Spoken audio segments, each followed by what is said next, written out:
আসসালামু আলাইকুম, welcome to a new video. আবার অনেকদিন পরে প্রোগ্রামিং প্রবলেম সলভিং শুরু করলাম। এটা হলো কম্পিটিটিভ প্রোগ্রামিং প্ল্যাটফর্ম ইউরিতে আমরা প্রবলেম সলভ করবো। এটা হলো অ্যাডহকের প্রবলেম। আমরা এতদিন বিগিনার প্রবলেম সলভ করে আসছি, বাট এখন মনে হলো যে প্রবলেম এখান থেকে বিগিনার, এখন আমরা অ্যাডহকের প্রবলেম সলভ করবো। অ্যাডহক মানে হলো যে কিছুটা ম্যাথমেটিক্যাল, কিছুটা হলো যে লজিক্যাল এবং বিগিনারের থেকে একটু হার্ড, বাট চেষ্টা করলে আপনারা পারবেন। ওকে, তো আমরা আজ থেকে অ্যাডহকের প্রবলেম সলভ করবো ইনশাল্লাহ। তো এটা খুবই সিম্পল একটা প্রবলেম। আমরা যারা লজিক গেট পড়েছি, and gate, or gate, X or gate, exclusive gate, যে তিনটা গেট আছে, এই গেট সম্পর্কে যারা পড়াশোনা করেছে এবং যাদের বাইনারি বিষয়ে নলেজ আছে, যে বাইনারি যোগ কাকে বলে বা কি, তারা কিন্তু অনায়াসে এই প্রবলেমটা সলভ করতে পারবে। এটা কোনো কিছু না, এটা হলো এক্স অর গেটের একটা যোগফল। হ্যাঁ, তো একটা নাম, এটা আমাদের প্রবলেমটা তৈরি করছে বাংলাদেশের একজন।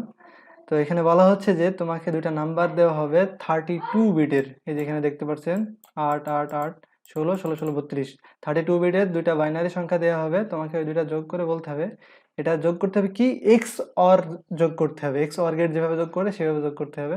তো এখানে দেখো প্রথমে বলতেছে যে 6 আর 9 যোগ করলে 15 হয়। এটা হলো নর্মাল ডেসিমেল নাম্বার যোগ করলে এরকম হয়। ওকে, বাট হাউ কাম 4 প্লাস 6 যোগ করলে 2, 4 প্লাস 6 যোগ করলে কিভাবে 2 হয়? মানে মানুষকে বললে তো পাগল বলে, তাই না?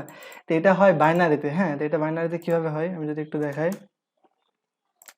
তাহলে বিষয়টা আরেকটু ভালোভাবে ক্লিয়ার হবে। কজ আমি চাই তোমাদের ক্লিয়ার করার জন্য। ফুল ভিডিওটা লং হতে পারে, বাট আমি চাই যে সম্পূর্ণ বিষয়টা ক্লিয়ার হোক।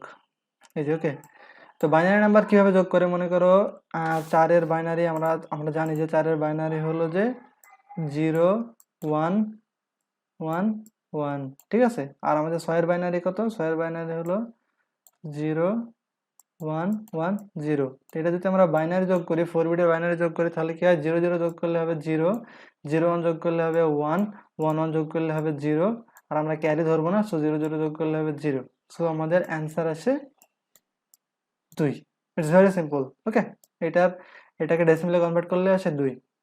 তো এটা এখানে বলা হয়েছে, এটা 4-কে বাইনারিতে কনভার্ট করেছে, 6-কে বাইনারিতে কনভার্ট করেছে, দেন অ্যান্সার এসেছে 2। ওকে, এখন আমরা কোড লিখবো। কোড লেখা খুবই সিম্পল, তাই আমি জাস্ট থিওরিটা আপনাদেরকে একটু বোঝালাম, কারণ কোড লেখা খুবই সহজ। তো এখানে পড়বেন যে মুভিজকে একটা যোগ করতে দেওয়া হয় এবং সে যোগ করে, বাট সে কিছু কারণে ভুলে যায়, মিস্টেক করে, তাকে আবার এগেনস্ট তাকে একটা চান্স দেওয়া হয় যে তুমি ভালো করে করো। আর এখানে আরেকটা ইম্পর্টেন্ট বিষয় হলো যে এখানে করতে হবে 32 বিট নাম্বার অ্যাসাইন্ড, মানে ইন্টিজার ভ্যারিয়েবল দিয়ে করলে হবে না, অ্যাসাইন্ড লং ভ্যারিয়েবল দিয়ে করতে হবে। ওকে, ঠিক আছে। তো আমরা এখানে একটা প্রোগ্রামটা আমি লিখে দেখাচ্ছি আপনাদের। প্রোগ্রামটা কিন্তু খুবই সহজ। ওকে, আমি কোড ব্লকস ওপেন করি, একটা নিউ ফাইল ক্রিয়েট করি, সেটাকে সেভ করি। সেভ হইলো। এখন আমরা কোড লেখা শুরু করব। হ্যাশ ইনক্লুড, আচ্ছা আমি এটা সি দিয়ে লিখতেছি। ওকে, সব প্রোগ্রামিং ল্যাঙ্গুয়েজে অনেকটা এক। তারপরে যদি কারো প্রবলেম হয় আমাকে বলবো, আমি সলভ করে দেওয়ার চেষ্টা করবো। ওকে, এখন আমরা ইন্ট ভ্যারিয়েবল নিয়ে করবো না, ইন্ট ভ্যারিয়েবল নিয়ে করলে হবে না। আমরা নেব যে ইন্ট আনঅ্যাসাইন। আচ্ছা, আনঅ্যাসাইন্ড মানে কি? মানে এটা হলো যে তোমার অনেক বড় যখন ইন্টিজার টাইপের ডেটা লাগে, তখন আমাদের আনঅ্যাসাইন্ড ইন্ট ভ্যারিয়েবল নিতে হয়। যেমন আমি যদি একটু দেখাই, যে ইন্টিজার টাইপের ভ্যারিয়েবলের ভিতরে এইগুলো আছে। তো এখানে দেখো ইন্ট আছে, লং আছে, হ্যাঁ, আনঅ্যাসাইন্ড লং আছে। আনঅ্যাসাইন্ড লং হলো 8 বিটের, আর এখানে 0 থেকে এত পর্যন্ত ডেটা আমরা স্টোর করতে পারি।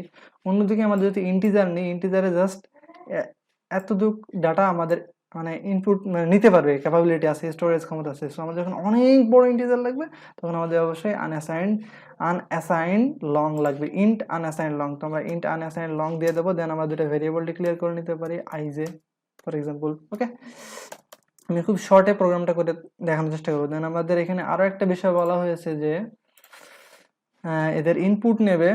ইনপুট হলো যে দ্য ইনপুট ইনস অফ ইওএফ। ইওএফ, এখন সবার মাথায় কোয়েশ্চেন আসতে পারে যে ইনপুট ইওএফ নেব কি, মানে এর তো কোনো কন্ডিশন থাকতে হবে। ইওএফ মানে কি? ইওএফ মানে খুবই সহজ। ইওএফ হলো ইন্ড অফ লাইফ, ততক্ষণ পর্যন্ত ইনপুট নিতেই থাকবে যতক্ষণ পর্যন্ত না শেষ হয়, যেটাকে বলা হয় ইন্ড অফ ফাইল। তো তোমরা উইকিপিডিয়া থেকে এখানে বিষয়টা আরেকটু পড়ে নিবা, ডিসকাস করা আছে যে ইওএফ কি, অপারেটিং সিস্টেমে কিভাবে কাজ করে, ইটিসি। আমি জাস্ট এতটুকুই বললাম। তো আমরা চলে যাই হোয়াইল লুপের ভিতরে, দেন আমরা ইউএফ করব, ততক্ষণ ইনপুট নিতে থাকবো। স্ক্যানএফ পার্সেন্ট, আচ্ছা আমরা পার্সেন্ট ডি দেবো না, কিন্তু পার্সেন্ট ইউএল দেবো, আনঅ্যাসাইন্ড লং যেহেতু, না সরি, এল ইউ। না না না UL, দেন আমরা আবার দেব UL, দেন দুইটা নেওয়া হয়ে গেল। এখন আমরা এমভারসন দিয়ে I, দেন আবার এমভারসন দিয়ে J। ওকে, কাজ শেষ। এখন আমরা UF বলবো, ততক্ষণ পর্যন্ত ইনপুট নিতে থাকো UF। আবার UF হলো যে আমাদের সি প্রোগ্রামিং এর একটা লাইব্রেরি, সো এটা সাপোর্ট করে। তো এখানে আমরা জাস্ট UF লিখে দিলেই হবে, সি প্রোগ্রামিং ল্যাঙ্গুয়েজ বুঝে যাবে যে এটা কি। দেন আমরা এখানে এসে এখন জাস্ট আমরা প্রিন্ট করে দেব। প্রিন্ট কি প্রিন্ট করব? ও আরেকটা বিষয় বলি, আচ্ছা আমি লিখি তাহলে বুঝতে পারবে। %UL, আচ্ছা নিউ লাইন দিয়ে দিই, না হলে আবার প্রেজেন্টেশন এরর খেয়ে বসে থাকবো। দেন আমরা I ক্যারেট জে, আচ্ছা I ক্যারেট জে এটা কেন দিলাম? এটা অনেক বড় করে লেখা যায়, কিন্তু এই ক্যারেটটা দিলেই মানে প্রোগ্রামটা অনেক ছোট হয়ে যায়। ওকে, শেষ আমাদের কোড। তো এটা অনেকের আবার প্রশ্ন হতে পারে যে ক্যারেট আমরা কেন দিলাম, আর এটি URN return 0।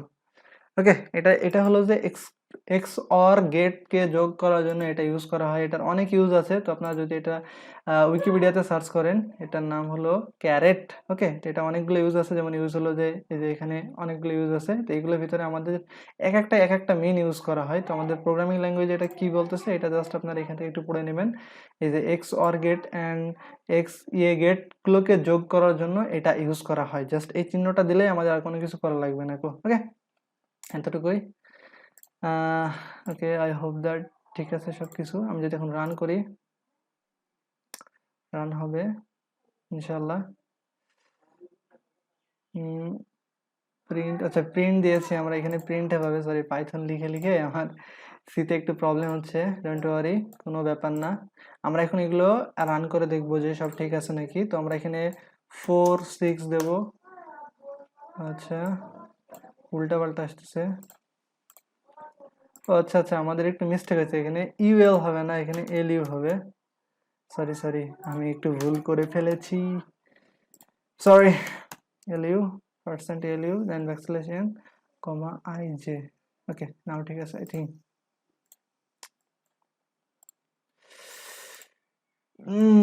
4 6 2, okay that's it. 6 9, এভাবে আমরা ততক্ষণ পর্যন্ত যেতে থাকবো ততক্ষণ পর্যন্ত ফাইল শেষ না হয়ে যায়।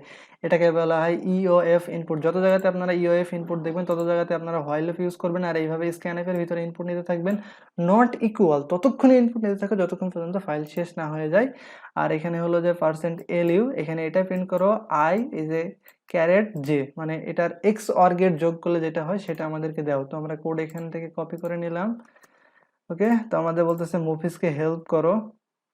এই যে এখানে কোন এক জায়গায় লিখছিল, হ্যাঁ। আর এখানে ওরা কিন্তু বলে দিছিল যে assign 32 bit decimal number. Okay, আর এখানে সার্কিটটা দিয়েও কিন্তু বোঝা যাচ্ছে এখানে অ্যান্ড গেট আর এক্স অর গেট ইউজ করা হয়েছে। এখানে এ অ্যান্ড বি দুইটা দেওয়া হয়েছে। দেন এখান থেকে আমাদের এক্স অর গেটের যে সাম, যে যোগফলটা হবে, এই যেখানে দেখতে পাচ্ছেন সাম, এই যোগফলটা আমাদের কত হবে এটা বলে দিতে হবে। আর এখানে তো বড় করে দিয়ে দিছে, 4 এর বাইনারি এত, 6 এর বাইনারি এত, দেন এই দুটো বাইনারি যোগ করলে হয় এত এত। ওকে, আমরা এখন কোডটা সাবমিট করে দিই। আই হোপ তোমরা সবাই বুঝতে পারছো। তারপরে যদি কারো কোনো কোশ্চেন থাকে তাহলে তারা কমেন্ট করতে পারো। আমরা এখন সাবমিটে ক্লিক করে দিই। আই হোপ সবকিছু ঠিক থাকলে অ্যাকসেপ্টেড লেখা উঠবে। প্লিজ ওয়েট 10 সেকেন্ড, মানে সাবমিট হয় নাই। আচ্ছা, সাবমিট করি ইনশাআল্লাহ। Yes, accepted, hooray. I hope that তোমরা এই যে ক্যারি আর ক্যারি নট, এই যে ক্রিটিক্যাল প্রবলেমগুলো বুঝতে পারছো। যদি ভালো লাগে তাহলে অবশ্যই ভিডিওতে একটা কমেন্ট করবা, আর আমার সাথে সাথে অ্যাডহকের যে প্রবলেমগুলো সেগুলো সলভ করবা, অ্যান্ড তোমাদের প্রোগ্রামিং স্কিলকে আরও বেশি বেশি ডেভেলপ করার চেষ্টা করবা। Never stop learning. ওকে, তারপর দেখা হবে নেক্সট ভিডিও টিউটোরিয়ালে। সবাই ভালো থাকবে। সি ইউ, টাটা, আল্লাহ হাফেজ।